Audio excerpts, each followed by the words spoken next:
Bougainvillea. Guys, alam nyo po itong mga bougainvillea ko na to. Yan ay mula lang sa cuttings. Pagka po naglalakad ako, kumukuha ako ng mga sanga-sanga. Tapos, ayan. Ganyan lang pala. Kaya pala yung iba, marami silang bougainvillea, nakakapag-propagate sila. Ganun lang pala. Medyo tiyagaan lang po. Kasi pagka yan ay cuttings pa lang, di ba yung sanga pa lang.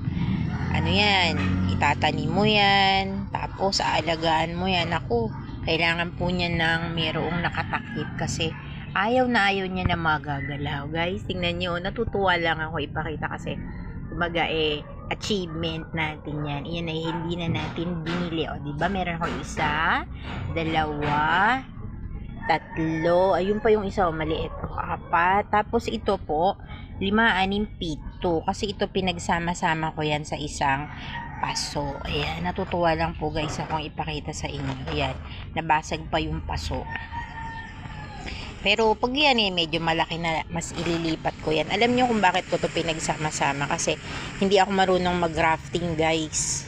Kaya ayan, pag sila po ay lumaki, loobin yan. Meron na yan 3 kulay. Meron niyang, kung hindi ako nagkakamali, yung white, tapos yung talagang pink na pink, at saka po yung may red. So guys, yan po ang ating bougainvillea.